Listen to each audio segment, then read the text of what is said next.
pesky COVID bug may have hampered Cascadia's ability to spin its market share wheels in 2020, but Freightliner's new kit on the Kiwi block is now popping up with increasing regularity. It is a truck named after big mountains in its home state in America, so what better place than Central Otago to seek out an early example of the new immigrant, owned and operated by McNulty's of Cromwell, a company as grounded as the rocks they haul, almost as old as their hometown, and well versed in this American truck brand. Standing on Roger Street in Cromwell, New Zealand on a clear spring morning, we're looking into the yard of McNulty's Transport, and there looking back at us is a Freightliner Cascadia. It had an element of penguins in the attic about it. The US is where you see Freightliner's most successful endeavour, but Cromwell, who'd have ever thought. The Madras Proving Ground on the high plateau of the inner state of Oregon was where we first got behind the tiller of a new Cascadia, so it's real cool that our first Kiwi encounter is here in Central Otago. If you imagine a world-class truck test complex in the middle of the Mackenzie country, you're pretty much there in terms of location and surroundings of the Madras facility. Just then, owner Brian McNulty appears. "G'day boys, there she is.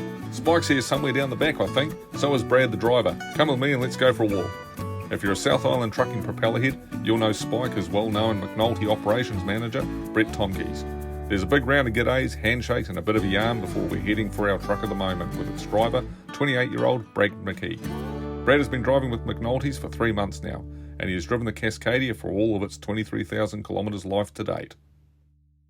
The first thing that really impresses when stepping up into the new cab via the well laid out access is room. Space around the driver is plentiful and the whole ambience is light and airy. It's a full width cab with a firewall to back of cab measurement of 1655mm. And being a day cab, you can't stand up obviously, but there's an abundance of headroom. The whole dash, wrap, steering wheel setup is instantly platform recognisable. If you just jumped out of your Actros, Arox or Shogun, you would only take moments to suss stuff out. A real family feel. This being a short-run quarry and gravel machine, the McNulty's truck is fleet-spec'd with high-wear heavy plastics forming the dash mouldings and panels in that Daimler charcoal tone. High-wear vinyl on the floor in the same colour with hood linings in Daimler form.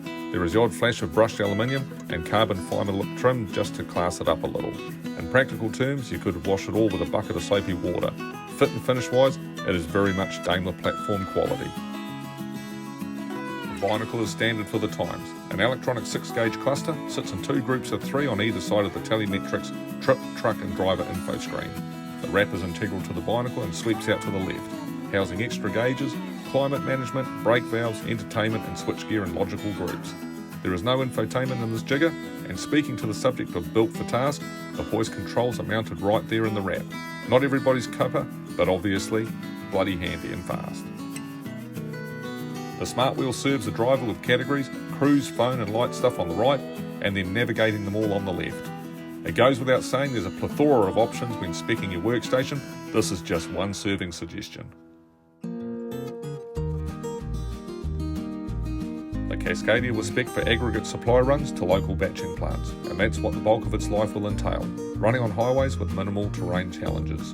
In the 116 model, the truck runs the Detroit Diesel DD13, 13-litre diesel burner with GHG17 US emissions via EGR and SCR, which is a notch more planet-friendly than Euro 6.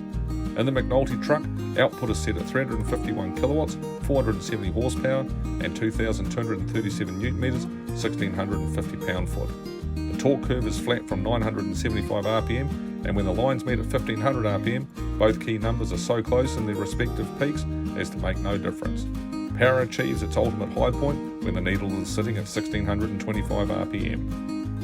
Bolted up behind the engine is an Eaton Road Ranger RTLO 16918B 18-speed manual transmission, and up front a Meritor FG941 axle at 6300 kg rating sits on taper leaf parabolic springs and shock absorbers.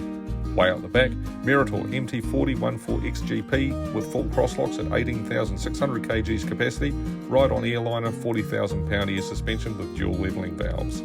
Fitted with drum brakes, the McNulty's Cascadia has EBS, ABS and all that it needs to run HPMV. Brad points the Cascadia into the Quarrel Gorge, a 25km or so stretch of the 57km run from Amosfield to Frankton on the outskirts of Queenstown. The gorge links the Clutha River to Queenstown and beyond, tracking the Quarrel River through the Gibbston Valley. It is a scenic splendour, but yet another typical New Zealand roading horror that is all in a day's work for the new Cascadia. It's a bit narrow and windy in some places and a bit dippy and uppy in others. Then there's the bits that look fine and tighten up, and others that look nasty yet roll benignly under the truck's wheels. Given the awful carriageway, the Cascadia's rubber front bushed and rear air suspended cab gave us a lovely ride. Obviously the data collected from the field test trucks down here in 2018-19 was on point. The truck sat flat through the corners and absorbed the bumps and slumps admirably. Directionality, that was a point and shoot affair, with the Cascadia going exactly where Brad pointed it, and as you'd expect, all controls fell into easy reach. We have said it in previous scribbles that the Cascadia's cosmetics will suit a bulky application, with its torpedo-shaped nose design running up the side of the cab and blending into the bin lines. The McNulty unit certainly looked sleek and did not disappoint, both visually and, more importantly, vocationally. It's here and it's good. It was always going to be. We may not have chosen a swanky tech fest for our first Cascadia, but we did choose a well thought out and well specced one. On the power front, it needs nothing more than what it has, and for the times that it does motor off somewhere else, it'll be better than fine. The truth is, we completed 2 days with ease and in comfort. Aside from a limited market for a bonneted 6x4 configuration in New Zealand, Cascadia's ultimate success will be in the support it receives, allowing every truck sold to live up to its US reputation. You don't sell 150,000 of a new model off the bat when they're shitters. US operators aren't dumb. DTNA is among the world's giants when it comes to designing, evaluating, building and selling trucks, and it's done its homework before giving us its golden child.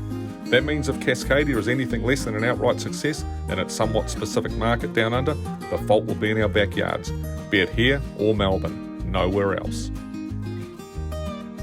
To get the full story on the new Cascadia running out of Cromwell for McNulty's Transport, then grab a copy of the November 2021 issue of New Zealand Trucking Magazine on sale now. Have a great month out there, take care and travel safe.